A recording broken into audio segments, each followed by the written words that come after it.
कपिल जी, मैं आपको धन्यवाद देता हूं और ये फिल्म बनाने के लिए, ये वेब सीरीज बनाने के लिए बहुत बहुत धन्यवाद। कहां का सत्यमेव जयते, कहां का सत्यमेव जयते, कहां का सत्यमेव जयते।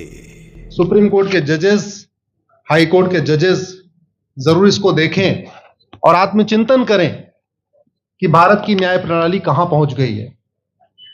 भारत में टोटल 5 करोड़ केसेस तो वो हैं जो district court, high court, supreme court में हैं।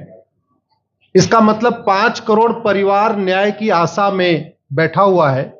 ऑन एन एवरेज एक परिवार में 6 आदमी रख लीजिए, तो यानी 30 करोड़ लोग न्याय की आस लगाए बैठे हुए हैं।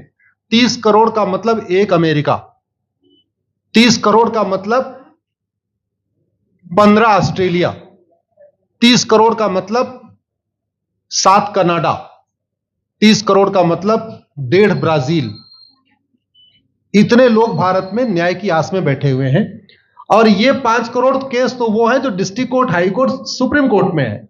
इसके पैरेलल हमारे देश में एक और जुडिशियल सिस्टम है, उसको कहते हैं तहसीलदार, एसडीएम, एडीएम, डीएम, कमिश्नर, जहां पे चकबंदी के मुकदमे चलते हैं। वो इस 5 करोड़ में काउंटेड नहीं है। जो तहसीलदार के यहां मुकदमा होता है, एसडीएम के यहां मुकदमा होता है, एडीएम के यहां होता है, डीएम के यहां होता है, चकबंदी अधिकारी जिसको सीओ कहते हैं, डीडीसी कहते हैं, एसओसी कहते हैं, वो इसके पैरेलल में है और 5 करोड़ मुकदमे वहां पे भी चल रहे हैं। इसका मैं लाइव एग्जांपल देना चाहूंगा भारत की ब्लैक जस्टिस सिस्टम का। 1985 में जौनपुर में एक 10 बीघे जमीन का मुकदमा शुरू हुआ था। अभी वो सबसे नीचे पायदान पे है, जिसको कहते हैं चकबंदी अधिकारी। 1985 में मुकदमा शुरू हुआ, 2023 आ गया, लगभग 37 साल बीत चुके।